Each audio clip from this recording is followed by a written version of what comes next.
हरि ओम।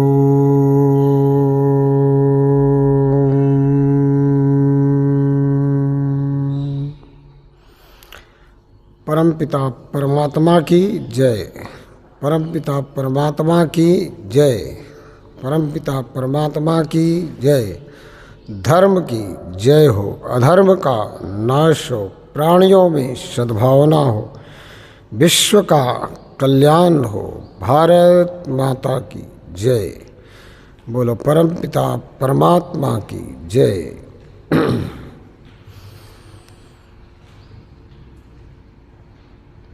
बहुत से लोगों ने एक प्रश्न किया कि महाराज, जितने भी धार्मिक आध्यात्मिक पुरुष हैं, चाहे वो संत महात्मा हैं, चाहे मुल्ला मौलवी हैं, चाहे फादर हैं, भंते हैं, पाठी हैं, पुजारी हैं, और कोई भी ऐसा जो अपने आप को धर्म से या अध्यात्म से जोड़कर देखता है, वो सबको मृत्यु का ही भय क्यों दिखाते हैं?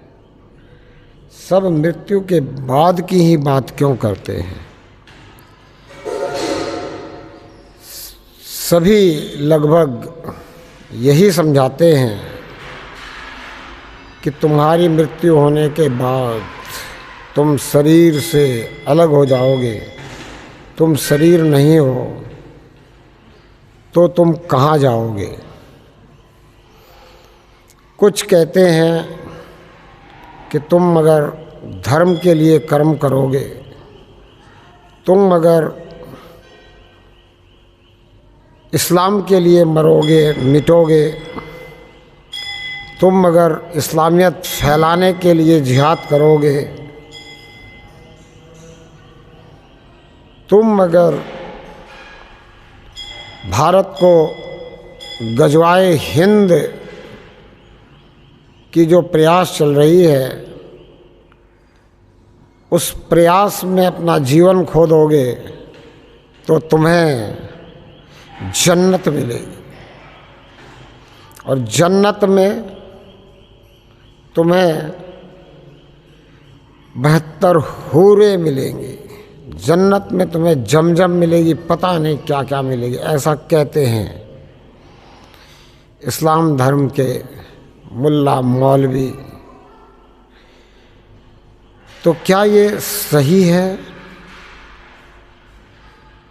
कुछ सनातन को हिंदू कहने वाले धार्मिक प्रवृत्ति के लोग, जिन्हें हम पुजारी, संत, महात्मा, साधु कहते हैं, वो भी कहते हैं कि अच्छे कर्म करोगे तो स्वर्ग मिलेगा। ऐसे ही सभी तथाकथित धर्मों में कोई फादर, कोई भंते, कोई पाठी, सब एक ही बात कहते हैं कि अच्छे कर्म करो। अच्छे कर्म करना ही इस जीवन का उद्देश्य है, और अच्छे कर्म करने से मृत्यु के पश्चात तुम्हें ऐसा मिलेगा, वैसा मिलेगा। कोई ये नहीं कहता है कि अच्छे कर्म करने से मृत्यु से पहले भी तुम्हें कुछ मिल सकता है। सब अच्छे कर्म करने के लिए मृत्यु के बाद की दुहाई देते हैं, और मृत्यु से ही डरा करके धर्म का कर्म करने को उत्साहित करते हैं। ऐसा क्यों है? हमने कहा ऐसा इसलिए है क्योंकि उन्हें ऐसा लगता है कि अच्छे कर्म करने वाला इस धरती पर दुखी ही रहता है। क्यों?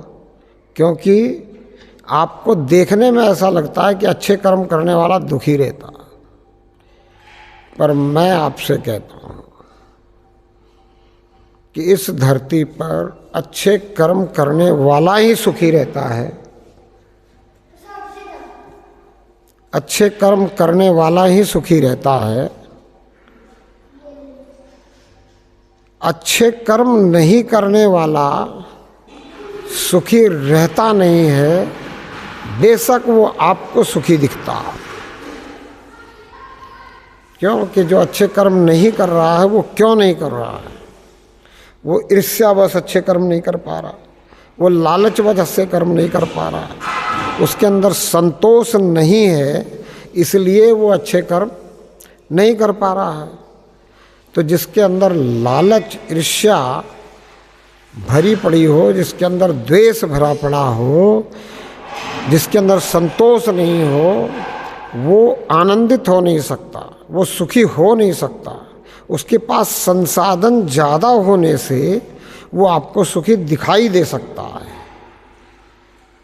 पर मेरा अनुभव ये कहता है कि जो सच्चाई ईमानदारी से कर्म करता है, उसकी इच्छाएं नहीं रहती, वो ईर्ष्या नहीं रखता, वो द्वेष नहीं रखता, इसलिए उसके अंदर संतोष रहता है। और संतोषम परम सुखम, संतोष के कारण वो परम सुख में रहता है, भले ही वो आपको सुखी ना दिखता हो। अगर उससे पूछो तो वो कहेगा परम आनंदित हूँ, परम सुखी हूँ। ऐसा दृष्टांत भी देखा गया है। सिर्फ ये कोई दंत कथा नहीं है। आप देखते हो जितने दिगंबर साधु हैं, जितने भी दिगंबर साधु हैं, वो चाहे जैनियों के हैं चाहे सनातनियों के हैं, उनसे कभी भी आप पूछो वो कहते हैं मैं आनंदित हूँ। पर उनके पास क्या संसाधन रहता है? उनके पास कोई संसाधन आपको नज़र नहीं आता सुखमय होने का। पर वो सुखी क्यों हैं? क्योंकि उनको संतोष है। संतोषम परम सुखम। उन्हें इंद्रियों का ताप नहीं है, वो इंद्रियों को निग्रह कर चुके हैं और मन उनको इंद्रियों की तरफ नहीं ले जा पाता है। उन्होंने मन पर विजय प्राप्त कर लिया है, मन पर कंट्रोल कर लिया है, इसलिए वो सुखी है। उन्हें कोई इच्छा नहीं है, उन्हें कोई हसरत नहीं है। उन्हें जो ज़रूरत है, वो जानते हैं कि ये शरीर एक मशीन है, ये मशीन, ये यंत्र एक साधन के रूप में परमात्मा ने हमें दिया है, या यूँ कहें कि इस साधन और इस यंत्र के अंदर परमात्मा ने हमें रखा है। इस साधन और इस यंत्र का प्रयोग करने के लिए, इस शरीर रूपी मशीन का प्रयोग करने के लिए, तो इस मशीन को जितनी ज़रूरत है उतना ही दिया जाए। तो वो इस मशीन को जितनी ज़रूरत है जीने के लिए, ऊर्जा प्राप्त करने के लिए जिस ईंधन की ज़रूरत है, वो ईंधन ही इस शरीर रूपी मशीन को देते हैं। उसके बाद वो और कुछ नहीं देते। ऐसे ही एक दिगंबर संत महात्मा कहीं पेड़ पौधे के नीचे किनारे बैठे हुए थे और एक राजा, उसने अपने सभी गुप्तचरों को ये देखने के लिए भेजा कि हमारे इस राज्य में सबसे सुखी कौन है। जो सबसे सुखी इंसान है उसकी वस्त्र हमें चाहिए, उसके वस्त्र हमारे पास लेके आओ। राजा के जितने गुप्तचर थे वो सब इस बात की खोज में लग गए कि इस राज्य में कौन सबसे ज़्यादा सुखी है। गुप्तचरों ने जब तलाश करनी शुरू की तो कोई भी सुखिया नहीं मिला। शहर में, गांव में, बस्ती में जब कहीं भी कोई सुखिया नहीं मिला तो फिर वो राजा के पास आए और राजा से कहा कि राजा, कोई भी सुखी नहीं मिला, न शहर में, न बस्ती में, न गांव में। राजा कहता कोई बात नहीं, अगर शहर में, गांव में, बस्ती में कोई तुम्हें सुखी नहीं मिला, जो मिला सब दुखिया ही मिला, तो ये तो संतों ने पहले भी कहा है कि तंधर सुखिया कोई न देखा, जो देखा सो दुखिया। पर आगे भी संतों ने कहा है कि सुखी कौन है, तो बोला सुखी राम का दास। तो राजा ने कहा नहीं, ऐसा तो हो नहीं सकता कि कोई हमारे राज्य में सुखी ना हो, कोई ना कोई तो होगा जो राम का दास होगा और वो सुखी होगा। संतों की कही हुई बात अन्यथा नहीं होती, व्यथा नहीं होती, वृथा नहीं होती। तो हमारे इस राज्य में जरूर कोई ना कोई राम का दास होना चाहिए, होगा।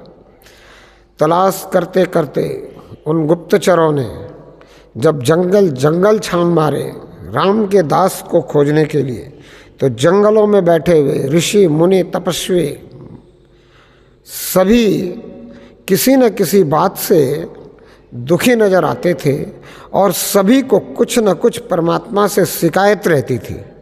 सभी की कुछ न कुछ इस जीवन के लिए परमात्मा से प्रार्थना रहती थी। कोई ऐसा नहीं मिला, पर एक ऐसा संत मिला जो दिगंबर बैठा हुआ था, किसी पेड़ के किनारे दिगंबर बैठ करके अपने अगाध प्रेम से, आत्मीय प्रेम से परमात्मा से जुड़ा हुआ था। उसे जाकर के जब पूछा राजदूतों ने कि महाराज क्या आप सुखी हो? बोला हाँ मैं बिल्कुल सुखी हूँ। तो बोला महाराज हमारे राजा को सुखी व्यक्ति का वस्त्र चाहिए।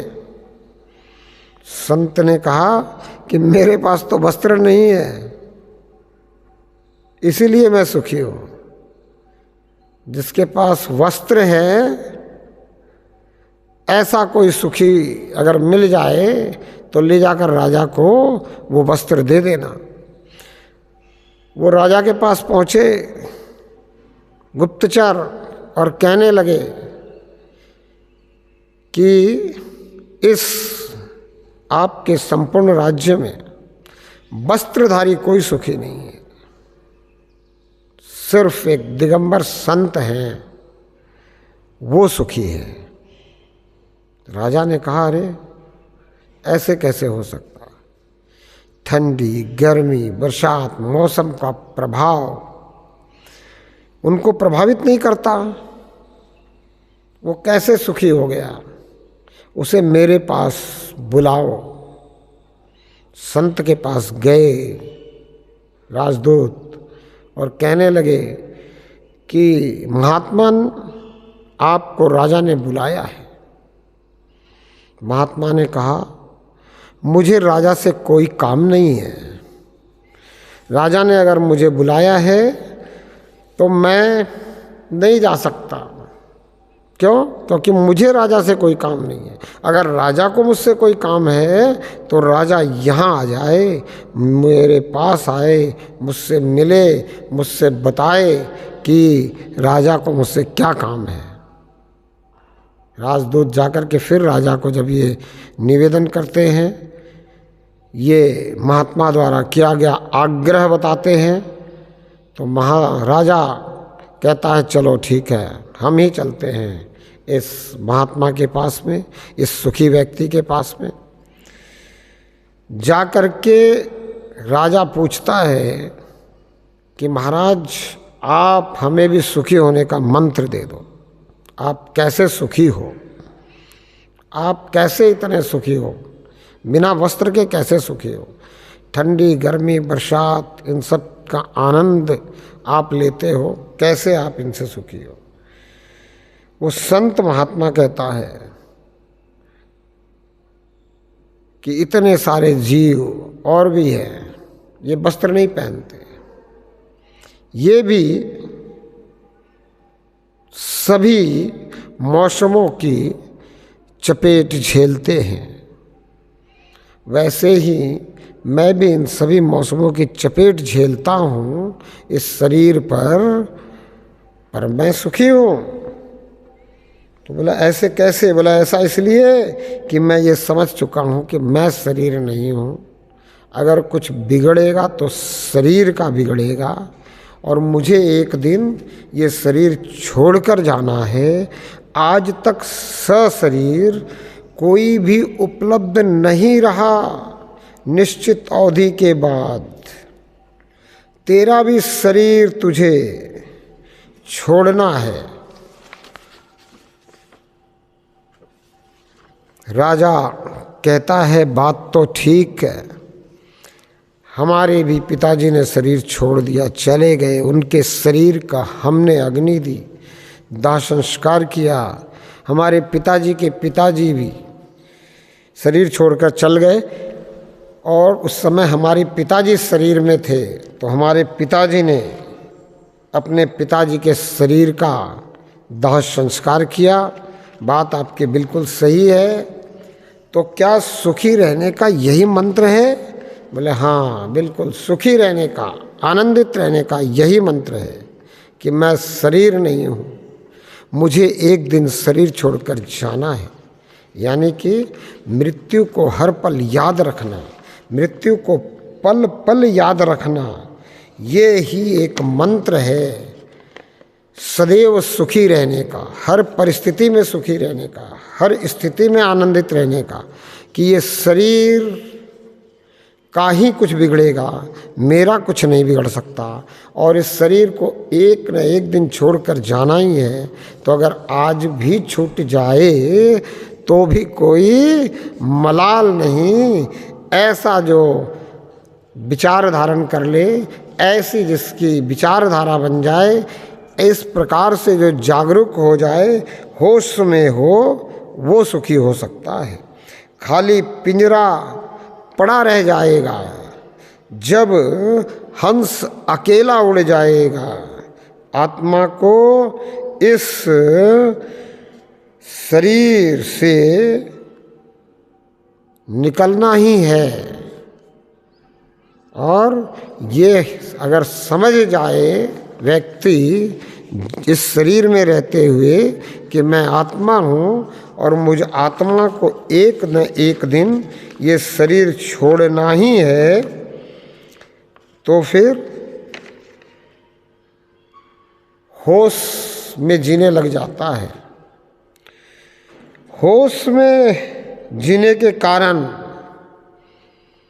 फिर विचार करता है, सोचता है कि जब मुझे इस शरीर को छोड़कर जाना ही है तो कहाँ जाना चाहिए, कहाँ जाने से पुनः शरीर धारण नहीं करना पड़ेगा। जब ये विचार करता है, सोचता है, तब संतों के पास पहुंचता है, और जितने भी किसी भी तथाकथित धर्म के जो उपदेशक हैं, जिन्हें हम मुल्ला, मौलवी, फादर, पाठी, भंते, संत, महात्मा, साधु, पुजारी जो भी कहते हैं, ये सभी फिर एक ही बात बताते हैं कि भाई तू आत्मा है, तुझे शरीर छोड़कर जाना है एक दिन, ये तू समझ गया है, तो अब तू परमात्मा से जुड़, ताकि तू हर समय परमात्मा में ध्यानस्थ रह सके, और अंत समय में परमात्मा में तेरा ध्यान रहे, तो तेरा गमन परमात्मा में हो जाए। यानी कि तेरी मंजिल परमात्मा है। अगर तू दोबारा किसी शरीर में जन्म नहीं लेना चाहता, अन्यथा तो ये जितने तथाकथित धर्म के उपदेशक हैं, मुल्ला, मौलवी, फादर, भंते, संत, महात्मा, पाठी, ये कहते हैं कि कर्म के अनुसार पुनः शरीर धारण करना पड़ेगा। किसी का मानना है कि तुरंत शरीर धारण करते हैं, किसी का मानना है कि कयामत आती है और कयामत के बाद पुनः अपने अपने कर्मों के अनुसार परमात्मा जिसे वो अपनी भाषा में खुदा या अल्लाह जो कहते हैं, कहते तब वो तुम्हें पुनः उसी प्रकार से शरीर प्रदान करता है। यानी कि दोबारा जन्म होगा, ये सभी मानते हैं, कोई भी इस बात से नकार नहीं सकता। और इस मानने का कारण ये है कि इस समय जिस शरीर में जन्म मिला है, इस शरीर की अवस्था व्यवस्था और संसार की जो ये दुरुस्त अवस्था व्यवस्था है, जो संसार की व्यवहारिक व्यवस्था है, इसको देखते हुए आभास हो जाता है कि किसी न किसी पिछले जन्म का कर्म है कि मुझ आत्मा को ऐसा शरीर, ऐसा परिवार, ऐसा देश, ऐसा परिप्रेक्ष्य, ऐसा समाज, ऐसे रिश्तेदार नातेदार, ऐसे लोग मिले हैं, और जिनके पूर्व जन्म के कर्म अच्छे नहीं रहे उनको शरीर भी अच्छा नहीं मिला है। किसी को मंदबुद्धि शरीर, किसी को अंधा शरीर, किसी को लंगड़ा लूला शरीर, किसी को गूंगा बहरा शरीर। यानी कि जो शारीरिक अवस्था व्यवस्था मिली है, जो ये शरीर रूपी साधन मिला है, जो ये शरीर रूपी मशीन यंत्र जिसके अंदर वो बैठा है, वो भी उसे सही नहीं मिला है। तो इससे सब मानते हैं। एक बार मेरी चर्चा हुई इस्लाम के जानकार से, तो उन्होंने कहा कि नहीं, ऐसा नहीं है, हमारे यहाँ तो क़यामत के दिन खुदा सबको अपने पास ले जाता है।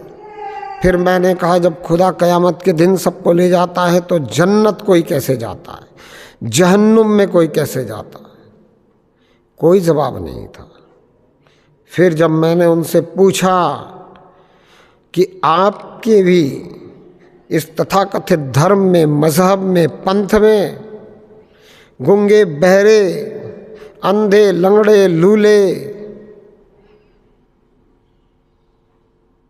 सभी प्रकार के शरीर को लेकर के ये रूहें आती हैं, ये किस कारण आती हैं? तो बोला ये इसलिए आती है कि खुदा हमें सबब देना चाहता है कि अगर आप अच्छा काम नहीं करोगे तो आप भी ऐसे ही हो जाओगे। इसका मतलब यही है कि उन्होंने पिछले जन्म में अच्छा काम नहीं किया, इसलिए इस जन्म में उनको ऐसा शरीर प्राप्त हुआ है। ये बात वहाँ भी सिद्ध हो गई। भले ही वो माने या ना माने, वो इस बात को पूरी तरह से एग्री करे या ना करे, पर पुनर्जन्म होता है, इस बात की सिद्ध हो गई। इसलिए संत महात्मा सनातन के ऋषि मुनियों ने इस बात को बहुत पहले समझ लिया और समझ करके आपसे बराबर निवेदन करते रहे, आग्रह करते रहे कि सिर्फ इस जन्म की बात नहीं है, ये जन्मों जन्म की बात है। कई जन्मों से तुम ऐसे ही आने जाने में लगे हुए हो, और अगर ये आना जाना छुड़ाना है, अगर इस आवागमन से मुक्ति चाहते हो तो अपने मंजिल की पहचान कर लो।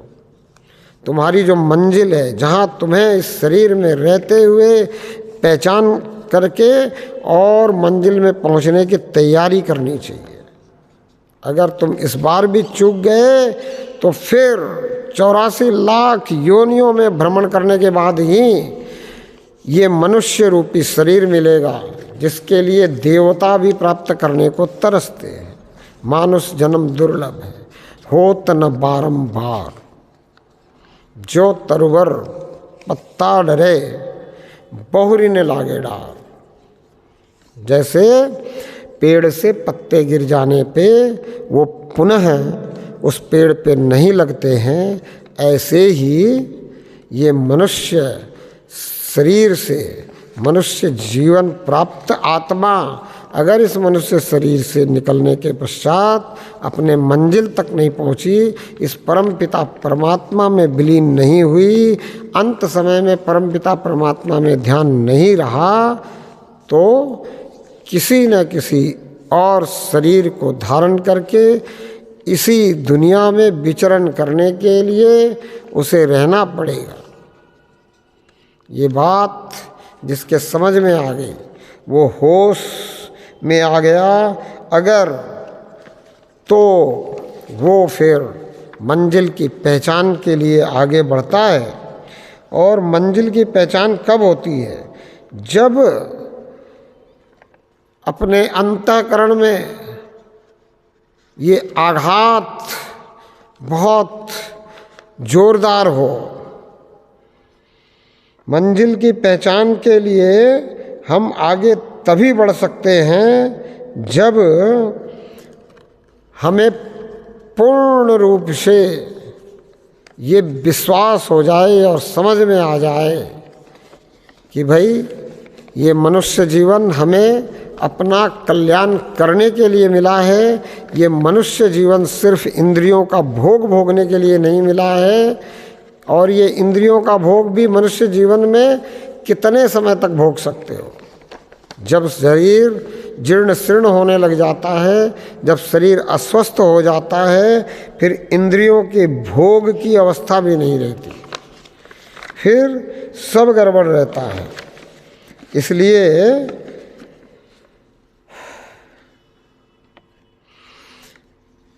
संत महात्मा कहते हैं कि लगभग सभी को ये प्रयास करना चाहिए कि हम इस मनुष्य जीवन में आने के पश्चात अपनी मंजिल को पहचानें। इसलिए संतों ने कहा, मन तू ज्योत स्वरूप है, अपना मूल पहचान। बुलाए मन तू ज्योत स्वरूप है, तो अपने मूल को पहचान। तो कहाँ इंद्रियों के चक्कर में भटक रहा है और हमें भी फंसाने जा रहा है। तो इंद्रियों के चक्कर में मत फटक, हमें फंसाने की तैयारी मत कर। तू भी परमात्मा के सानिध्य में आ जा, तू भी परमात्मा से जुड़ और हमें भी परमात्मा से जोड़ने का प्रयास कर। हमें इंद्रियों से जोड़ने का प्रयास न कर, हमें इंद्रियों की तरफ घसीट कर ना ले जा। जब ये बात आत्मा से निकलती है और जब इतनी आघात आत्मा को रहती है, जब ये बात होश में बन जाती है, तब जो है परमात्मा से प्रार्थना शुरू होती है दर्शन की।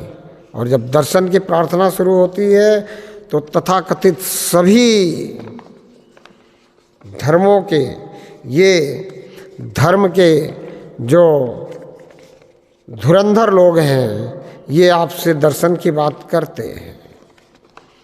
कोई कहता है गुरुद्वारे में आइए, गुरुद्वारे का दर्शन कीजिए, गुरुद्वारे में जो धर्म ग्रंथ रखा है जिसे गुरु ग्रंथ साहब कहते हैं, इसके दर्शन कीजिए। कोई कहता मंदिर में आइए, मंदिर में हमने देवताओं की मूर्तियां लगा रखी है, इसके दर्शन कीजिए। कोई कहता है आप बौद्ध स्तूप में आइए, हमने यहाँ गौतम बुद्ध की जो मूर्ति लगा रखी है उसका दर्शन कीजिए। कोई कहता है आप हमारे मंदिर में आइए और हमने जो जैन प्रवर्तकों के, तीर्थंकरों के मूर्तियां लगा रखी हैं उनका दर्शन कीजिए। कोई कहता है आप चर्च में आइए और परमात्मा से प्रार्थना कीजिए, और परमात्मा के पुत्र ईसा मसीह को हमने क्रॉस पे लटकी हुई मूर्ति बना रखी है, उसका दर्शन कीजिए। अब ये दर्शन इन आँखों से हो रहे हैं, चर्म चक्षुओं से हो रहे हैं, ये वाकई में परमात्मा के दर्शन नहीं है, ये वाकई में सृष्टिकर्ता के दर्शन नहीं है, ये जगत नियंता के दर्शन नहीं है, ये पार ब्रह्म परमेश्वर के दर्शन नहीं है। दूसरे भाषाओं में कहें तो ये खुदा के, अल्लाह के दर्शन नहीं है, ये गॉड के दर्शन नहीं है, ये प्रभु के दर्शन नहीं है। ये दर्शन 4 प्रकार का होता है। और दर्शन मात्र से ही मुक्ति संभव है, पर जब सर्वोत्तम दर्शन हो जाए तब मुक्ति संभव है। दर्शन सर्वोत्तम कब हो सकता है? जब प्रार्थना शुद्ध अंतःकरण से पूर्ण भाव से हो। भावेन विद्यते देवा, भाव के प्रभाव से दर्शन हो सकते हैं। भाव का अभाव हुआ तो दर्शन नहीं हो सकते हैं। और प्रार्थना कब होती है? जब वैराग्य जागता है। और वैराग्य कब जागता है? जब ये समझ में आ जाता है कि ये संसार मेरे काम का नहीं है, चाहे शरीर के कितने भी काम का हो। ये शरीर के संसाधन शरीर के लिए हैं, मेरे लिए नहीं है। ये शरीर रूपी साधन भी मेरे लिए नहीं है, मेरे कल्याण के लिए है। ये शरीर रूपी साधन का प्रयोग करके मुझे मंजिल की पहचान करनी है, मंजिल की दर्शन करनी है, परमात्मा के दर्शन करने हैं, मुझे परमात्मा को निहारना है। दूसरी भाषा में कहें तो अल्लाह खुदा को हाजिर नाजिर देखना है। अगर अंग्रेज़ी में कहें तो I have to see the god, मुझे परमात्मा को देखना पड़ेगा। बिना देखे बिगर, बिना पहचाने बिगर, बिना इसके दर्शन किए बिगर, बिना परमात्मा के दृश्यमान हुए बिगर इस मनुष्य जीवन का लक्ष्य पूर्ण नहीं हो सकता। तो ये जो 4 प्रकार के दर्शन हैं, इसमें सर्वोत्तम दर्शन आपको हो जाए तो बात बने। पहला दर्शन जो है वो है अधम दर्शन।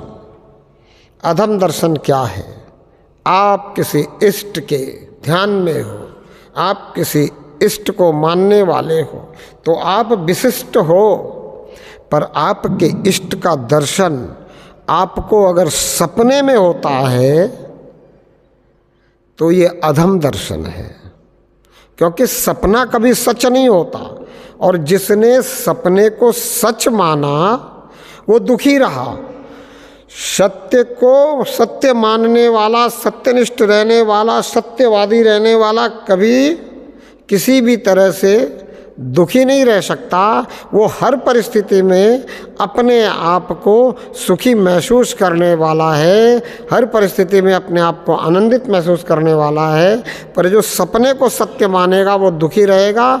इसके लिए हरिश्चंद्र की कथा में, राजा हरिश्चंद्र की कथा में, जिसको लोग सत्यवादी हरिश्चंद्र की कथा कहते हैं, मुझे दृष्टांत मिलता है कि उन्होंने समझा नहीं कि स्वप्न सत्य नहीं हो सकता, इसलिए दुखी रहे।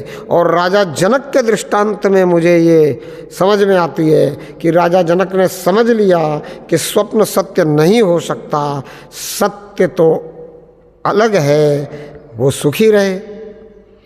तो इसलिए इसको अधम दर्शन कहता हूँ कि ये अगर आपको स्वप्न में अपने इष्ट का कोई दर्शन हो रहा है तो ये अधम दर्शन है। इसके बाद मध्यम दर्शन। मध्यम दर्शन क्या है? मंदिरों में आप जाते हो, देवी देवताओं की, अनन्य महापुरुषों की, संतों की और भक्तों की मूर्तियां बनाई हुई हैं, लगाई हुई हैं, रखी हुई हैं। इन मूर्तियों का आप भाव से, श्रद्धा से दर्शन करते हो।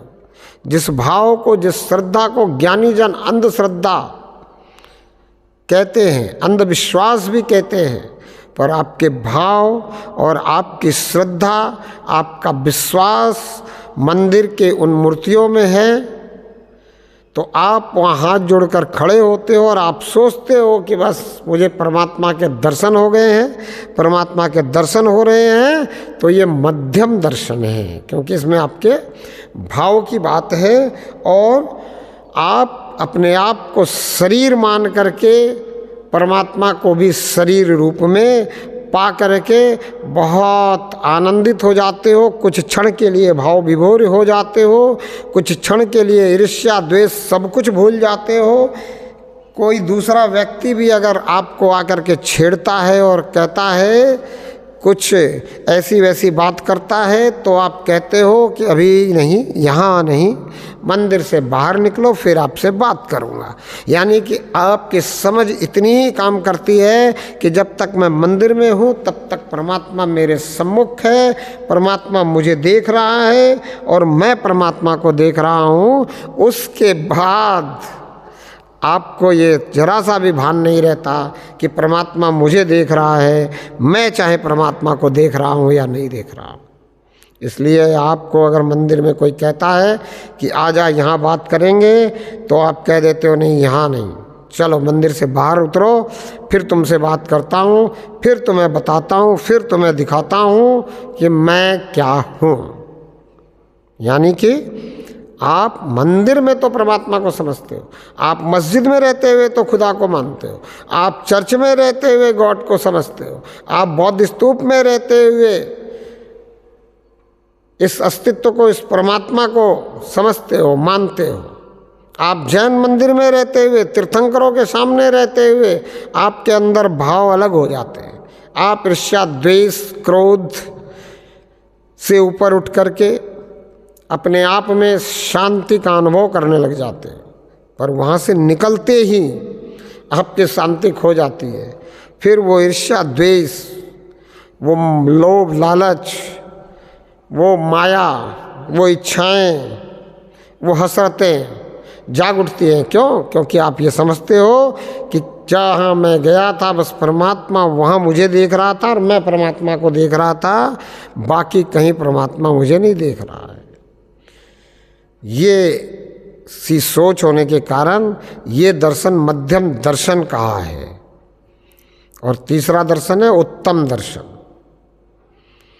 उत्तम दर्शन में क्या होता है? आप जिस भी रूप में परमात्मा को मानते हो, एक रूप में अगर मानते हो, एक इष्ट को मानते हो, तो परमात्मा उसी रूप में आपको कहीं ना कहीं किसी न किसी प्रकार से दर्शन देने की एक कोशिश करता है। और कभी कभी आपको ऐसा लगता भी है कि मुझे परमात्मा के दर्शन हो गए, तो ये उत्तम दर्शन है। क्यों? क्योंकि परमात्मा ने आपकी प्रार्थना सुन ली और कुछ क्षण के लिए ही सही, कुछ मिनट के लिए ही सही, कुछ पल के लिए ही सही, आपने अपने इन चर्म चक्षुओं से, खुली आँखों से परमात्मा के उस स्वरूप के दर्शन किए जिस स्वरूप में आप परमात्मा को इष्ट के रूप में मान करके भजते हो, जिससे आपको परमात्मा पर और प्रगाढ़ विश्वास हो गया, जिससे आपको आपके इष्ट पे और विश्वास हो गया। और इष्ट पर विश्वास होने के कारण आप विशिष्ट हो गए। आपकी ये विशिष्टता एक इष्ट को मानने के कारण आती है। इसलिए मैं कहता हूँ कि जिसका एक इष्ट है वो भी विशिष्ट है, और जिसको अपने इष्ट का दर्शन इन दो खुली आँखों से परमात्मा इष्ट के रूप में आकर दर्शन दे देवे, तो उसके लिए वो उत्तम दर्शन है। पर वो पल भर के लिए होते हैं, क्षण भर के लिए होते हैं। फिर वही उदासी, फिर वही मायूसी कि हे प्रभु तूने दर्शन दिए, अब फिर कब दर्शन देगा, फिर कब तू मेरे सामने आएगा, तो फिर क्यों अदृश्य हो गया। क्यों अदृश्य क्यों कहा? क्योंकि इन दो चर्म चक्षुओं से दिखाई नहीं दे रहा। अब फिर अगर परमात्मा की कृपा होती है और अब संत मिलता है कोई जिसने इस बेअंत को पहचाना हो, जाना हो, तो जिस युक्ति से संत ने इस बेअंत को जाना है, पहचाना है, वो युक्ति अगर बता देता है, तो फिर जो दर्शन होते हैं वो सर्वोत्तम दर्शन होते हैं। फिर परमात्मा के असल स्वरूप के दर्शन होते हैं, जिस स्वरूप में परमात्मा सृष्टि के निर्माण से पहले भी था, आज भी है और कल भी रहेगा। जिस स्वरूप में परमात्मा अंग संग विराजमान है, जिस स्वरूप में परमात्मा सर्वत्र विराजमान है, जिसके लिए तुलसी कहते हैं कि हरि व्यापक सर्वत्र समाना और प्रेम ते प्रकट होई मैं जाना। अगर तुम्हारे अंदर प्रेम है तो ये सर्वव्यापक रूप जो रूप है, जिसे अरूप कहते हैं तुलसी, कि एक अनीह अरूप अनामा अज सच्चिदानंद परधामा। बोला ऐसा ये सच्चिदानंद जो दूसरों को अपने अंदर धारण करने वाला है, ये अनीह अनाम और अरूप परमात्मा आपको दिख जाता है और आपके लिए हर पल दृश्यमान हो जाता है। क्यों? क्योंकि आपको ऐसी दृष्टि मिल जाती है। किसको दृष्टि मिलती है? आपको।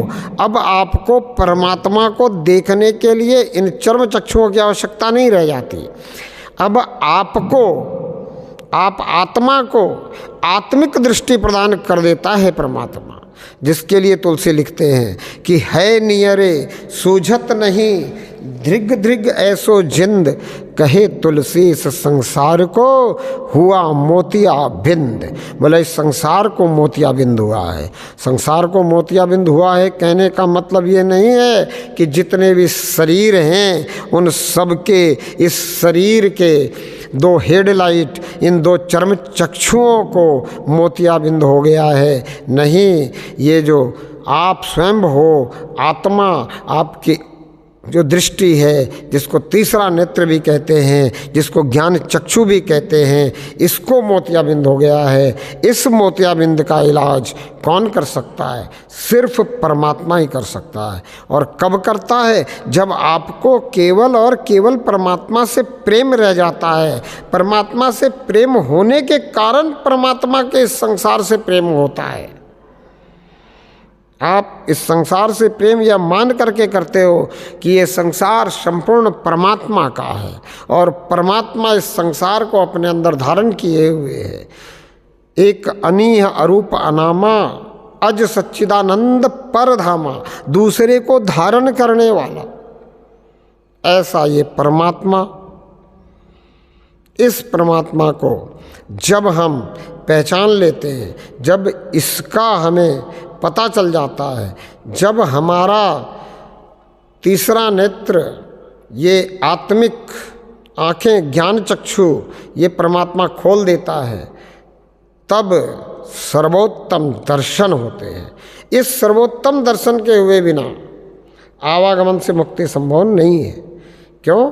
क्योंकि यही मंजिल है हमारी असल में। और इस सर्वोत्तम दर्शन के होने के बाद में हर पल प्रेम होने के कारण सहज ध्यान परमात्मा में रहता है, और सहज ध्यान रहने के कारण सहज समाधि लगनी शुरू हो जाती है। और सहज समाधि जब लगनी शुरू हो जाती है तब क्या होता है? तब संसार में चमत्कार को प्रणाम नहीं होता है, तब संसार में चमत्कार को नमस्कार नहीं होता है। क्यों? क्योंकि चमत्कार तो परमात्मा किसी से भी कहीं से भी करवा सकता है। जाकी रही भावना जैसी प्रभु मूर्तिन देखई तैसी। और अगर आपकी भावना ये हो जाए कि मुझे तो परमात्मा के असल स्वरूप को देखना है, तो परमात्मा का असल स्वरूप आपको दिखता है, आपके लिए दृश्यमान होता है, बशर्ते कि आपके अंतःकरण में इतना प्रेम होना चाहिए कि आपके अंदर से आवाज़ ये निकले कि मुझे तेरे सिवा और कुछ नहीं चाहिए, मुझे तो परमात्मा के सिवा और कुछ नहीं चाहिए, मुझे तो परमात्मा की पहचान के सिवा और कुछ नहीं चाहिए, मुझे तो ऐसे निगाह चाहिए जिससे इस परमात्मा की दीदार हो जाए। फिर आपके जब प्रार्थना होती है और उस प्रार्थना में आपके भाव होते हैं तो शब्दों का कोई मोल नहीं रहता, क्योंकि परमात्मा तो सिर्फ भाव देखता है, न शब्द देखता है, न कोई मंत्र देखता है, सिर्फ भाव देखता है। भावेन विद्यते देवा। परमात्मा जब आपके भाव को देखता है और आप भावपूर्ण प्रार्थना करते हो तो कृपा करके आपको परमात्मा ऐसी दृष्टि प्रदान कर देता है जिससे परमात्मा आपके लिए दृश्यमान हो जाता है।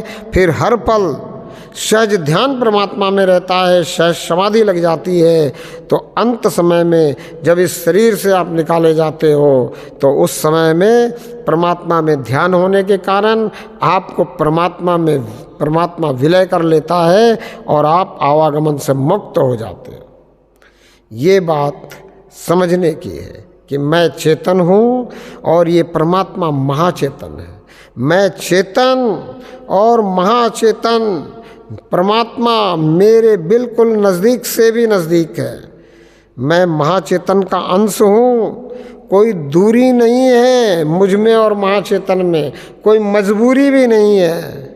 बस सिर्फ मुझे भावपूर्ण होना है, सिर्फ मुझे इस बात की खबर हो जानी चाहिए कि ये संसार मेरे लिए कोई मायने नहीं रखता, बेशक मेरे शरीर के लिए ये कितना भी मायने रखता हो। इस शरीर रूपी साधन के लिए जो संसाधन जरूरी है वो ज़रूरत तो परमात्मा सबकी पूरी करता है, पर हसरत परमात्मा उसी की पूरी कर सकता है जिसने पिछले जन्म में अच्छे कर्म किए हो। हसरतें परमात्मा पूरी नहीं करता, पर ज़रूरतें सबकी पूरी करता। तो इसलिए परमात्मा से जुड़ना ही हमारा प्रथम कर्तव्य है, हमारा धर्म है। और अगर ये भावपूर्ण सच्ची प्रार्थना जो है अंतःकरण से निकले तो फिर इस प्रार्थना के कारण ही परमात्मा हमें ऐसी दृष्टि प्रदान कर देता है जिससे कि ये हमारे लिए हमेशा हमेशा के लिए दृश्यमान हो जाता है। ज़रूरत है कि हम जहाँ भी जाएं, जो भी कुछ ग्रंथ पढ़ें, कोई भी शास्त्र पढ़ें, तो उसको एक ही प्रश्न के साथ पढ़ें कि मुझे परमात्मा की पहचान कैसे होगी, मुझे परमात्मा का दीदार कैसा होगा, परमात्मा मेरे लिए दृश्यमान कैसे होगा। तो आपको सब ग्रंथों से सार के रूप में एक ही बात मिलेगी जो स्वामी राम सुखदास जी कहते हैं कि प्रार्थना ही एकमात्र उपाय है सब तरह से अपना स्वकल्याण करने के लिए। स्वकल्याण यानी स्वयं को आवागमन से मुक्त करने के लिए, स्वयं को 84 से छुड़ाने के लिए, जीते जी मोक्ष और निर्वाण पद की प्राप्ति के लिए। इसलिए समझाते हुए हमारे साधु संत महात्मा, फादर, मुल्ला मौलवी, पाठी, भंते सभी एक ही बात कहते हैं कि अगर आपके पास ज़्यादा अर्थ आ जाए, ज़्यादा अर्थ की आपको प्राप्ति हो जाए तो फालतू खर्च ना करो। फालतू खर्च करने से फिर अनर्थ की प्राप्ति होगी।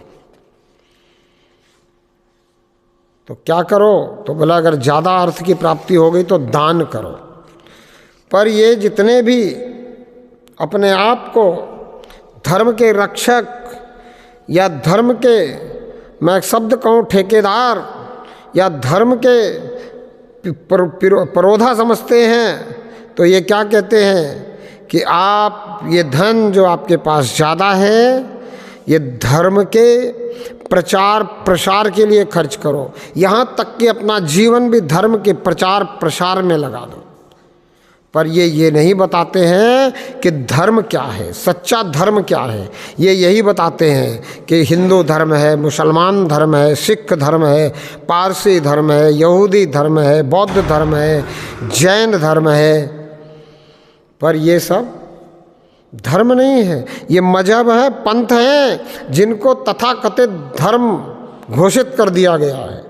क्यों घोषित कर दिया गया है? क्योंकि धर्म ग्रंथों ने आपके अंदर धर्म की जड़ें स्थापित करने की कोशिश की है। इसलिए धर्म ग्रंथों ने जिस धर्म की जड़ आपके अंदर स्थापित करने की कोशिश की है वो धर्म है मानवता की सेवा करना, वो धर्म है ज़रूरतमंद की सेवा करना, वो धर्म है भूखे को भोजन देना, वो धर्म है प्यासे को पानी पिलाना, वो धर्म है खाना और खिलाना, वो धर्म है जीना और जिलाना। इसलिए धर्म तो सनातन है और अधर्म भी सनातन है, पर जो धर्म सनातन है ये खाओ खिलाओ का धर्म है, ये जियो जिलाओ का धर्म है। ये धर्म जो है ये आपको समझना होगा कि जिस धर्म के नाम से आपको बरगलाया जा रहा है ये धर्म नहीं है, ये मजहब है, पंथ हैं। और बहुत से तो ऐसे मजहब पंथ हैं जिनके अंदर दया बिल्कुल भी नहीं है। और धर्म के लिए क्या बताया गया कि जहाँ दया है वहीं धर्म है। तो इसका मतलब आप ये बात समझ लें कि धर्म वही है, वही धार्मिक है जिसके अंदर दया है, करुणा है, क्षमा है। धर्म का मतलब है जो 10 गुण हैं वो आपको धारण करने हैं, वो गुण आपके अंदर होने चाहिए। धर्म का मतलब ये नहीं है कि मैं मुसलमान हूँ तो हिंदू को काट दूँगा, मैं हिंदू हूँ तो मुसलमान को काट दूँगा, मैं हिंदू हूँ तो हिंदू धर्म बचाऊँगा और मैं मुसलमान हूँ तो मैं मुसलमान धर्म बचाऊँगा। ये हिंदू और मुसलमान का झगड़ा छोड़ो, ये और धर्मों का झगड़ा छोड़ो, क्योंकि ये तथाकथित धर्म धर्म नहीं है। मैं कहता हूँ, दावे के साथ कहता हूँ, ये अधर्मियों का गैंग है, क्योंकि लड़ना अधर्म में आता है। धर्म का काम लड़ना नहीं है, और जो हमें लड़ना सिखाए वो धर्म हो ही नहीं सकता है। तो ना हिंदू धर्म है, ना सिख धर्म है, ना ईसाई धर्म है, न पारसी धर्म है, न यहूदी धर्म है, न मुसलमान धर्म है, न बौद्ध धर्म है। कोई भी ये धर्म नहीं है, ये तो एक प्रकार से मजहब हैं, पंथ हैं, या आज के परिप्रेक्ष्य में अगर कहें तो अधर्मियों के गैंग ही हैं जो सिर्फ लड़ने और लड़ाने की बात करते हैं, जो सिर्फ मरने और मारने की बात करते हैं, जिनको लगता है कि मस्जिद बचा लेने से धर्म बचेगा, मदरसे बचा लेने से धर्म बचेगा, मंदिर बचा लेने से धर्म बचेगा, बौद्ध स्तूप बचा लेने से धर्म बचेगा, गुरुद्वारे बचा लेने से धर्म बचेगा। तो तुम बताओ कि अगर इनको बचा लेने से धर्म बचेगा तो फिर इतना अधर्म क्यों मचा रखा है तुमने? क्यों एक दूसरे को मारने पे उतारू रहे हो? क्यों एक आदमी दूसरे आदमी को मारकर अपना धर्म बचाना चाह रहा? अरे क्या धर्म है तुम्हारा? संत कहते हैं पिता का धर्म है पुत्र का पालन पोषण करे, पुत्र का धर्म है माता पिता की सेवा करे, पति का धर्म है पत्नी की रक्षा करे, पत्नी की सारी व्यवस्थाएं दे, पत्नी का धर्म है कि पति के लिए व्यवस्थित व्यवस्था रखे, पति को मान सम्मान दे, पति की आज्ञा अनुसार चले। और अगर पति सही नहीं है तो पति को ठोक पीट कर भी सही करे, पति को सजा देने का भी अधिकार पत्नी को है। और ऐसे ही पत्नी अगर सही नहीं है तो पत्नी को भी सजा देने का अधिकार पति को होना चाहिए। और इसी के लिए न्यायालय बना हुआ है। आप पति पत्नी दोनों न्यायालय में पहुंचते ही हैं, न्यायालय से मांग करते हैं कि मेरा पति खराब है इसे सजा दे, पति कहता मेरी पत्नी खराब है इसे सजा दे। यही पति पत्नी का धर्म है, पिता पुत्र का धर्म है। एक सिपाही का धर्म है कि वो न्याय की सुरक्षा करे, न्याय तंत्र न्याय प्रणाली विधि विधान जो है नियम जो है इनको लागू करे। एक फौजी का कर्तव्य है कि वो देश की सुरक्षा करे, वो धर्म है उसका, राष्ट्र धर्म। तो ये धर्म तो ये हैं, ये हिंदू मुस्लिम सिख ईसाई ये धर्म नहीं है। और बहुत बड़ी विडंबना है कि ये हमारी खोपड़ी में इस तरह से घुसा दिया गया है कि ये धर्म है कि हम इनके लिए लड़ते हैं, जबकि संत महात्मा कहते आए हैं कि मानवता ही धर्म है। मानवता से बढ़कर कोई धर्म हो ही नहीं सकता है, मानव धर्म ही सर्वोत्तम धर्म है। संत महात्माओं ने कहा है कि ना हिंदू ना सिख ईसाई ना हम मुसलमान हैं, मानवता है धर्म हमारा। और हम क्या हैं? तो इस संपूर्ण धरा के लिए, इस संपूर्ण विश्व के लिए मित्रवत मेहमान हैं। ना हिंदू ना सिख ईसाई ना हम मुसलमान हैं, मानवता है धर्म हमारा। अरे कुछ दिनों के लिए हम इस धरा के मेहमान हैं। क्यों लड़ाई लड़ते हो? किस लिए लड़ते हो? जिस तरह से एक धर्मशाला को तुम्हें पता है कि कुछ दिनों में छोड़कर निकल जाना है, तो तुम लड़ते नहीं हो, उससे झगड़ते नहीं हो, जितने दिन वहाँ रहते हो प्रेम से रहते हो। वैसे ही ये धरती रूपी धर्मशाला कुछ दिनों के लिए तुम्हें मिली है, यहाँ भी प्रेम से रह लो। प्रेम से बड़ा और कोई बात नहीं है। और परमात्मा भी प्रेम से प्रकट होता है। जिन प्रेम कियो तिन प्रभु पायो, हरि व्यापक सर्वत्र समाना, प्रेम ते प्रकट हो ही मैं जाना। ये प्रेम परमात्मा से होगा तो जरूर परमात्मा के बनाए हुए इन आत्माओं से भी होगा। ये परमात्मा की बनाई हुई आत्माएं, इनसे प्रेम अगर हो जाए परमात्मा के कारण तो बात बने। परमात्मा से प्रेम है इसलिए संसार से प्रेम हो जाए तो बात बने। और किसी कारण से अगर संसार से प्रेम है और संसार से प्रेम के कारण अगर परमात्मा से प्रेम है तो बात नहीं बनेगी। तो फिर तुम लालच में अंधे रहोगे, तो फिर तुम परमात्मा को मंदिर मस्जिद गुरुद्वारा चर्च मजार पता नहीं कहाँ कहाँ ढूंढते रहोगे। क्यों?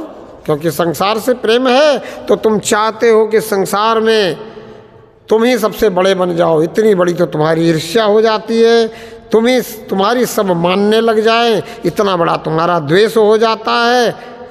इसलिए मैं कहता हूँ संसार से प्रेम के कारण परमात्मा से प्रेम ना करो, परमात्मा से प्रेम इस समझ के कारण करो कि ये मनुष्य जीवन सर्वोत्तम जीवन परमात्मा से प्रेम करने के लिए मिला है। और परमात्मा से प्रेम के कारण इस संसार से प्रेम करो, ताकि तुम्हारी जो है ये जीवन जो मिला है ये सफल हो जाए, सार्थक हो जाए।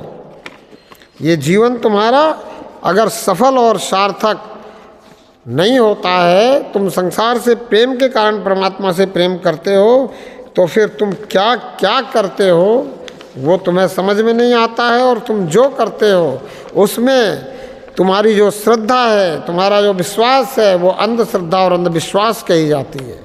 उसमें तुम तमाम अनावश्यक कार्य करते हो, गलत कुछ नहीं करते हो। क्योंकि गलत तो वो है जिसमें दूसरे को दिल दुखाया जाए, जिसमें दूसरे को परेशान किया जाए, जिसमें दूसरे को दुखी किया जाए, पर अनावश्यक कार्य करते चले जाते हो।